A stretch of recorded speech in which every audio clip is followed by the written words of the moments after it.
mass Armageddon exercise being conducted at Offutt Air Force Base in cooperation with NORAD.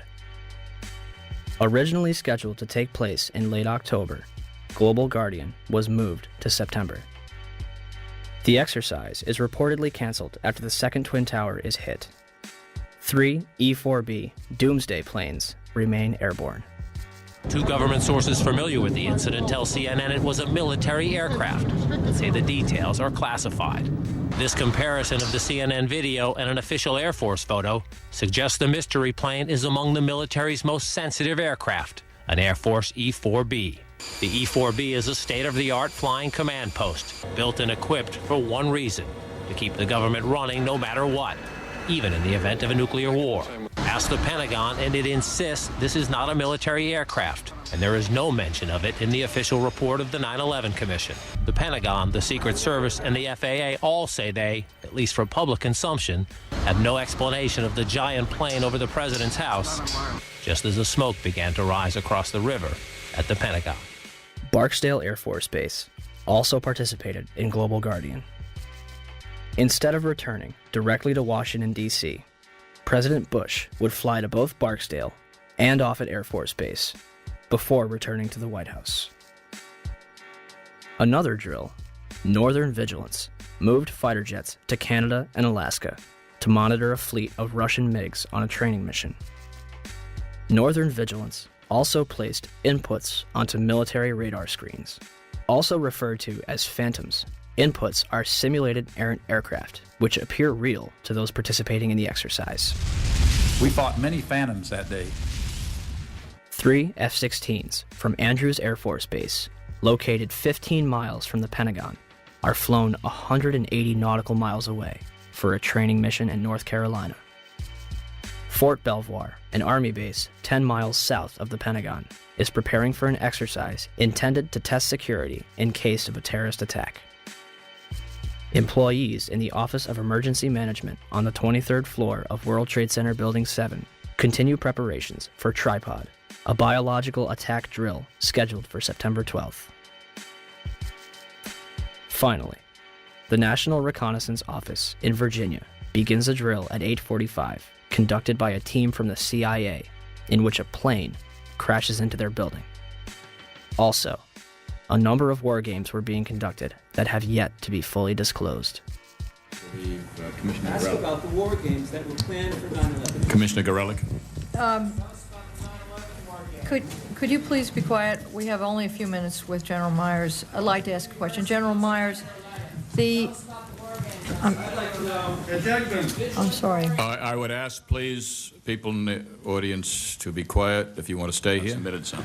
Sir, Statement. This commission has not answered my questions. I'm walking out. It's a farce. I will. Thank you. So let me get this straight. On the morning of 9/11, the United States is running drills in which hijacked aircraft go in and out of radar. Fighter jets are flown out of the United States, and planes are crashed into buildings. What a coincidence. and in terms of what motivated me to bring all the aircraft down, as you see one thing happen, that's an accident. When you see two of the same thing occur, it's a pattern. But when you see three of the same thing occur, it's a program. And so at that point, I decided to bring all the aircraft down. And so, at 9:45, all airborne planes were forced to land. This order applied to all civilian aircraft. Certain military planes were allowed to remain airborne. By 12:16 that afternoon, the FAA managed to ground over 4,000 planes without incident. During the time that the airplane coming in to the Pentagon, there was a young man who would come in and say to the vice president, the plane is 50 miles out, the plane is 30 miles out. And when it got down to the plane is 10 miles out, the young man also said to the vice president, do the orders still stand? And the vice president turned and whipped his neck around and said, of course the orders still stand. Have you heard anything to the contrary?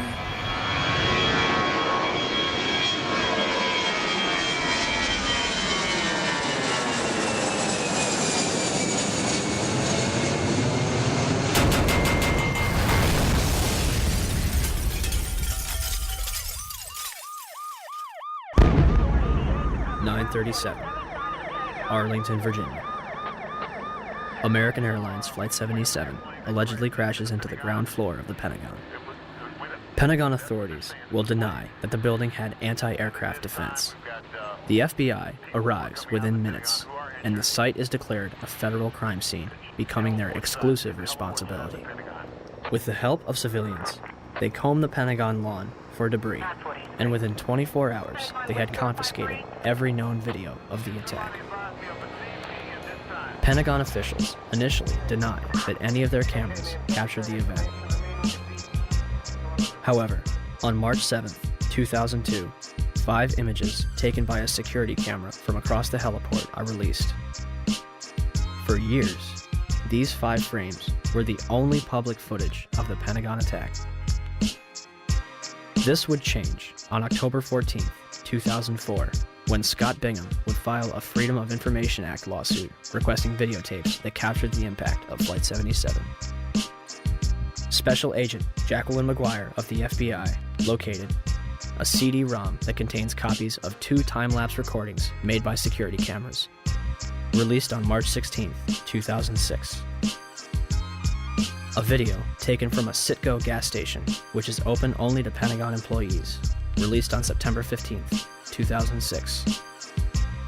And the Doubletree Hotel in Arlington, Virginia, released on December 7, 2006. Agent McGuire concluded that the FBI possessed 85 videotapes that might be potentially responsive. As of this date, we have no clear images of what happened at the Pentagon on the morning of 9/11. The official story goes as such. American Airlines Flight 77 was taken over by 5 hijackers, led by Hani Hanjour. Hanjour entered the United States in 1996 to become a professional airline pilot. He would not complete a single course. It's kind of a waste of time. He wouldn't show up for flights on time, didn't do his homework.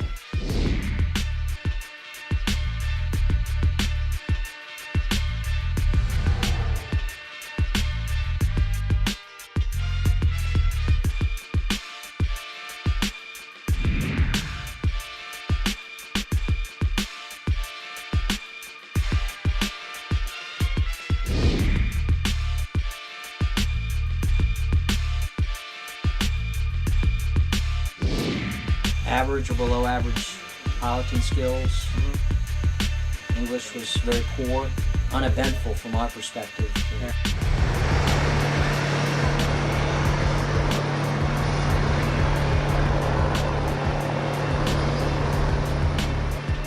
The 9/11 Commission concludes that Hanjour was perhaps the most experienced and highly trained pilot. Flight 93's hijacker, Saeed Al-Ghamdi, was a former Saudi fighter pilot.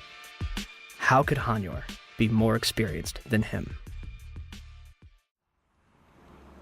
On the morning of 9/11, Hani Hanjour and his 4 accomplices traveled to Dulles International Airport outside of Washington, D.C. They had spent the weeks beforehand at the Valencia Motel in Laurel, Maryland, 6 miles from the National Security Agency. All 5 will set off metal detectors and be subjected to additional screening, yet all of them proceed to board American Airlines Flight 77, which is described by the Washington Post as unusually light on passengers. Out of 188 seats, 64 would be filled. In fact, all 4 planes involved in 9/11 would be at approximately 30% capacity. The hijackers will board alongside Barbara Olson, the wife of Solicitor General Ted Olson, and a number of employees from Boeing, Raytheon, the Department of Defense, Lockheed Martin, American Airlines, the Navy, Army, and other government agencies. The pilots were Officer David Charlebois and Captain Charles Burlingame. Charles Frank Burlingame III, an aeronautical engineer and a graduate of both the Naval Academy and Top Gun Fighter Pilot School, flew F-4 fighter jets and developed anti-terrorism strategies at the Pentagon before retiring in 1989 to take a job at American Airlines. He would remain active in the reserves and anti-terrorism exercises until 1996. His Boeing 757 would be crashed into the very section of the Pentagon he used to work in. The hijackers would have only moments to subdue both Charlevoix and Burlingame, remove them from the cockpit, and retain control of the airplane. Yet, the plane is hijacked without incident at 8:51 and makes an unauthorized turn to the south 3 minutes later. No mayday, no hijack code, no sign of struggle. Flight 77 will fly all the way back from the Kentucky-Ohio border, coasting for another 43 minutes against its flight path before crashing into the Pentagon without any military interception.